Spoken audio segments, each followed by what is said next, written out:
Welcome to another edition of Our City. I'm Chris Bolwage, and I just want to let all the viewers know that last Wednesday, March 14th, the Elizabeth High School students, 6,500 of them, all took the time to not only protest the policies of Washington regarding guns, but they came together in a very peaceful way. There were assemblies in auditoriums throughout the schools. Very few children walked out of school. They listened to elected officials, messages from Senator Booker, Senator Menendez, our state senators Joe Cryan, our state senator Nick Scutari, members of the Board of Education and City Council, and myself, as well as former Senator Ray Lesniak, members from the Sheriff's Office. They asked questions about security. They asked questions about national policy. And it was extremely proud to be the mayor of a city where 6,500 students participated peacefully in a protest of the gun policies of this nation. A few other things going around the city of Elizabeth this week. On Wednesday, March 21st at 5 o'clock in the evening, I'm going to join the Greater Elizabeth Chamber of Commerce at their Business After Hours networking event. This will be held at the lobby located at 821 Spring Street in the city. On Thursday, March 22nd at 5:30 in the evening, I will attend a Women's History Month celebration at Yoli's Cuban Cafe, located 1174 Elizabeth Avenue. This event will feature live music. It will also feature and recognize Janice Lillian, the YWCA Executive Director, as well as Assemblywoman Annette Quijano. If you need any further information, please call the Public Information Office at 908-820-4124 or the Chamber 908-355-9600. Following that event at 6 o'clock, I'm going to attend the Boys and Girls Club of Union County 2018 Youth of the Year Awards ceremony at Gallopin Hill Caterers in Union. And on Saturday, March 24th, the Department of Recreation will host a series of Easter egg hunts beginning at 9:30 a.m. in Kellogg Park. It's located at North and Madison Avenue, sponsored by the 5th Ward Councilman William Gallman. The next Easter egg hunt at noon that day in Carteret Park at the intersection of Elmore Avenue and Vine Street, sponsored by the 2nd Ward Councilman Nelson Gonzalez. And the final Easter egg hunt will be at 2 o'clock in the afternoon at Jackson Park, 211 Madison Avenue, hosted by the 1st Ward Councilman Carlos Torres. All of the Easter events will feature some free candy, prizes. Participants are encouraged to bring their own baskets or bags, camera to take pictures, and the Easter Bunny, of course, will be available. For more information, please contact the Department of Recreation at 908-820-4222. And just one correction, the Yoli's Cuban Cafe, it is not the Chamber of Commerce, but the contact number is 908-355-9600. And regarding the top of this show, talking about the students and their peaceful protest, I want to thank the president of the school board, Maria Carvalho, for a great organized effort, as well as the superintendent of schools, Olga Ugemeyer, for a great staff and team effort in not only making sure the students had a right to protest, but it was done in a peaceful and safe way. Please stay with us after these messages. There'll be more on Our City. Welcome back to Our City, where I'm pleased to be joined by Miss Donna Hunter, who is a certified homemaker, home health aide with Community Access. Donna, Hello. Welcome. Hi, thank you. Thanks for coming on the show. Thank you. Mr. Bill Webb, a special projects consultant. Bill, welcome back to the show. Thank you, Mayor. Yeah, they got you down here as William Webb. You don't mind I call you Bill? Bill is fine. I Okay. prefer that. Thank you. And of course, Miss Barbara Blaze, a resident of Roselle and a participant in the Community Access Home Health Care Program. Barbara, welcome to the show. Thank you very much, sir. So before we begin, maybe we can start with you, Bill, and tell us about Community Access Unlimited, what it exactly is. Tell me your role there and refresh our viewers. But it's good to see you back on the show. Nice to see you back too, Mayor Village. Yeah. Community Access started about 1979, so we're almost 40 years old. And it started in response to the need for community transition for people with disabilities from institutional care to community living. So with almost 40 years of experience helping people with disabilities with residential services, community supports, all kinds of wraparound services, we have lots of experience helping people to live safe, secure, and independent lives in the community. We serve about 350 people in Union County in residential care. That also includes some youth who've been transitioning out of foster care. And then another 200 or 300 with community supports just in Union County alone. And then statewide, about 6,000 people altogether are served by the agency. A variety of services, including financial management, recreation, social activities, money management, employment, training, educational programs, all kinds of things that are necessary to live a fully independent, self-sufficient life. Thank you, Bill. And Donna, how long are you with Community Access? And tell us your role there as well. Yes, I've been with Community Access. It'll be 6 years in August. I started as an assistant support counselor, working hands-on with the disabled. And I did that for 3 years, and then they offered the home health care program. So I signed up for the Community Access Home Health Aid program, and I became a senior home health aide. In March, it'll be 3 years. Now, do you work with Barbara, or do you help? Yes, Barbara is one of my clients, and I take Barbara out shopping. We go grocery shopping. I take her to doctor's appointments and, home care to show her activities of daily living because she is disabled.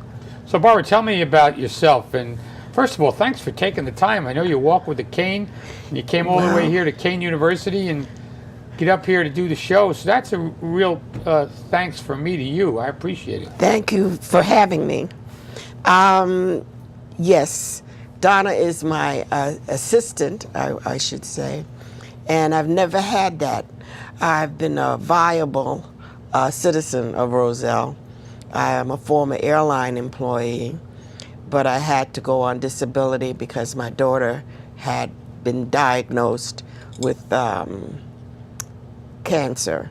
Okay, so I had to take care of her. But just recently, I had a hernia operation, which the mesh broke, and I became paralyzed. I was in the hospital for 9 months, and I had the beauty of meeting Joanne Hamilton from the social worker that we had, because as a Medicare recipient, we only have 6 hours. Once you get the 6 hours, you're gone. You don't get any more help. And I was unable to walk, okay? When I met her, she said I was viable to be a client. And from the first day I met Miss Hunter, Donna, she picked me up because I didn't want to live as a person, okay? I'm not used to not being able to walk. And I'm walking. You told me you've been walking since October, Yes, before sir. we started taping the show. Yes. Feels great, right? Well, at first I was frightened. I'll be very honest with you. The things that I used to swim 3 days a week. Okay, I'm a community member. I work for Christine D'Angelo. I know you know her. The great mayor of Roselle. Right, right. And I ran for committee person. So I'm viable. I volunteer. I work for Presbyterian Daycare Center. I'm on the board there. I can't now. I can't get up the steps. But I'm getting up the steps. She's Yes. helping me. And that's what we need. We need more aides or home health care people with the initiative to get people like me back. So can I ask, when did Community Access get involved in the home healthcare side of the ledger here? Actually started in 2015. I think Community Access realized that, first of all, we already were providing a whole range of health services for our residents in our community, in our programs. So we have lots of nursing expertise and lots of connections with medical practitioners and hospitals and stuff like that. And we realized, especially as our population was aging, there are more and more issues that come up that need attention. And then we realized it was true in the general community that Elizabeth and Union County's senior population is growing. I think there's 12,000 seniors over 65 in Elizabeth and 74,000 in Union County. You know, I went to the JFK library with my daughter recently, and I actually got the senior discount. I felt really bad about that. Enjoy I it. saved $2. I was like, wow. Enjoy it for many I didn't years. know whether that was a good thing when the woman said to me, "Do you want the senior discount or not?" So you've arrived. I was afraid to tell my wife that I got this. But anyway, I didn't mean to interrupt you. No, that's good. That's good news. So there's a growing senior population, and then of course we're concerned about the population of people with disabilities in Elizabeth and Union County. I think there's 8,000 folks under 65 with disabilities in Elizabeth, and something like 32,000 in the county. So there are many, many people, many more than we currently serve, who are in an at-risk situation as they get older and as their health conditions may decline, or maybe they have a chronic illness that needs maintenance and care. Most people would prefer to live at home as long as they can, rather than going to a nursing home or assisted living. And home health care provides an alternative with personalized care for people to help them maintain independent lives in their homes, which is that's how we got into That's how you got into it. So Yeah. Donna, Yes. and you've been doing it since 2015, right? Yes, And I started actually in 2015. It'll be 3 years. The 21st of this month, I have an So anniversary. what kind of help do you provide to people as they age? I mean, we just heard Yes. Barbara's story, and we're going to go back to her in a few minutes. But Yes, I what's help. the overall holistic efforts that you Yes, do? I help them with experiencing everyday activities of living. To teach them how to get back into cooking, to learn how to take their medications on time, to teach them how to walk. Some of them can't walk; they're using walkers. Doing range of motion exercises to help them with their limbs and muscles, and medication reminders.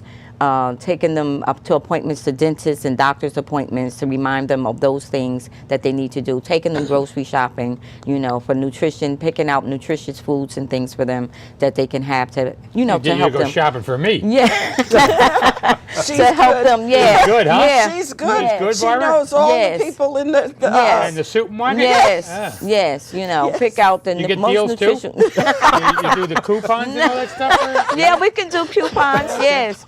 But just to help them look at the nutritional value that they need to help themselves, to become more healthy for themselves. So Barbara, one of the questions has here, it's no secret that more people are living longer.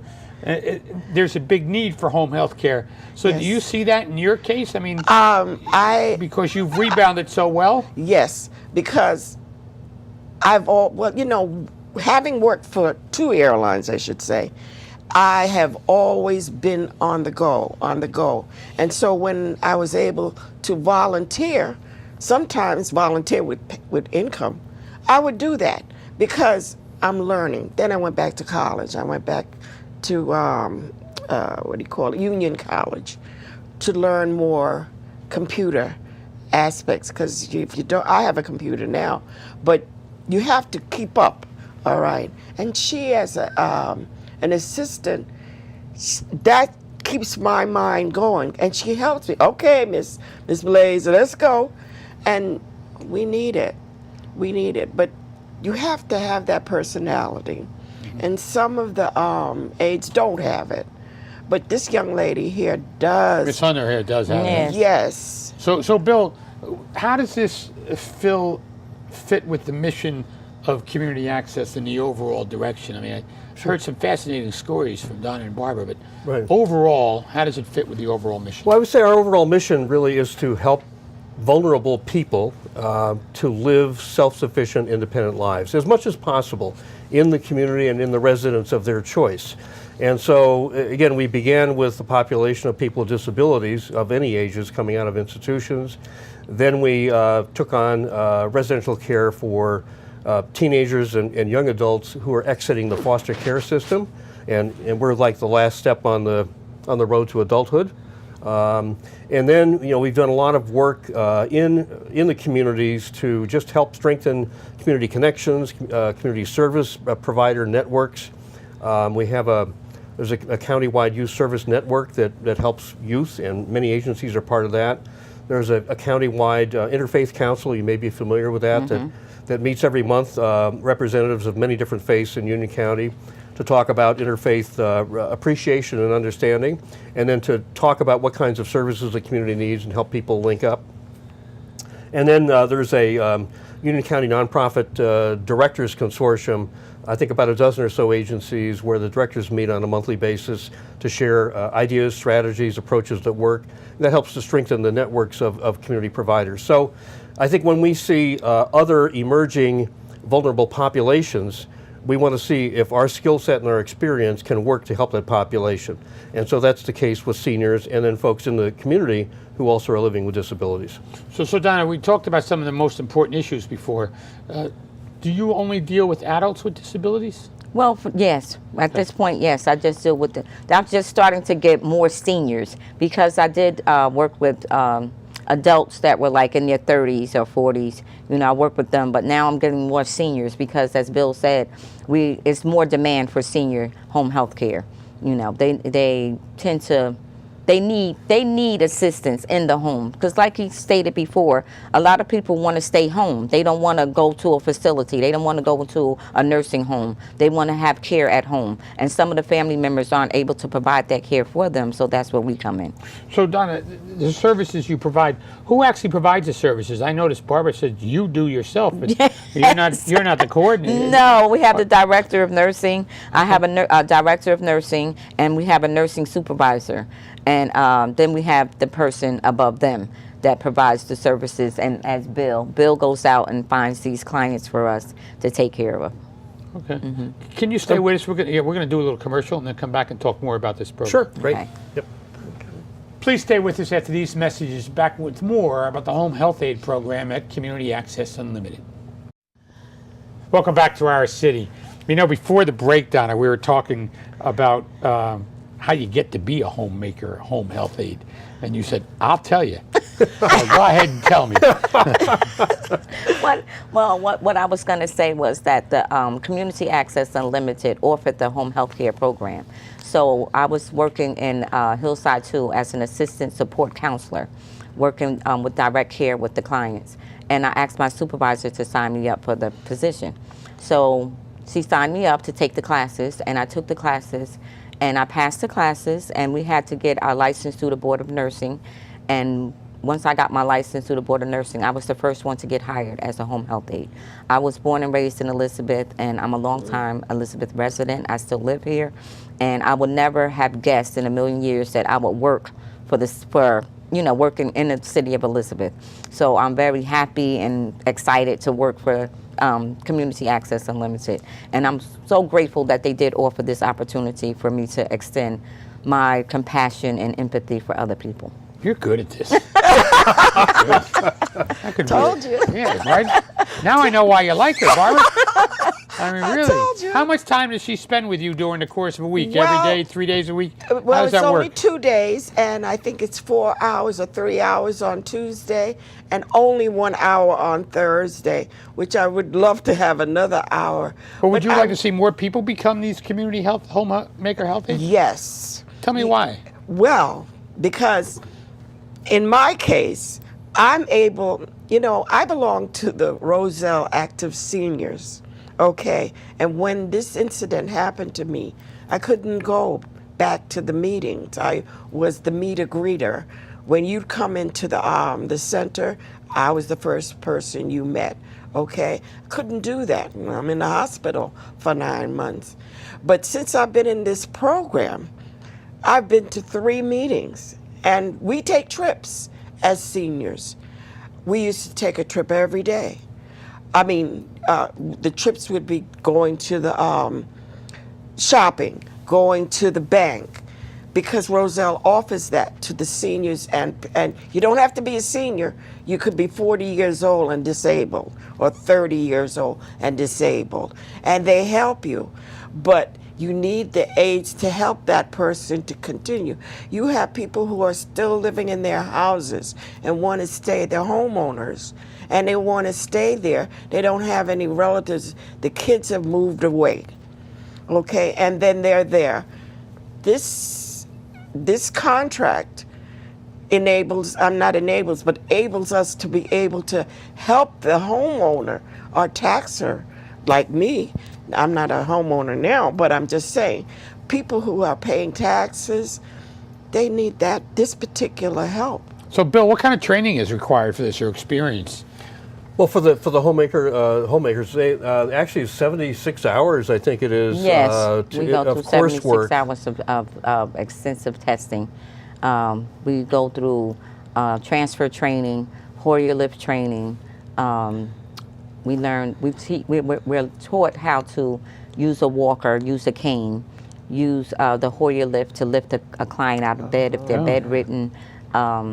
We're taught insulin training. We have diabetes training, Alzheimer's, dementia. We do monthly tests. Every month we're given a test, a different test, to keep our skills up to point.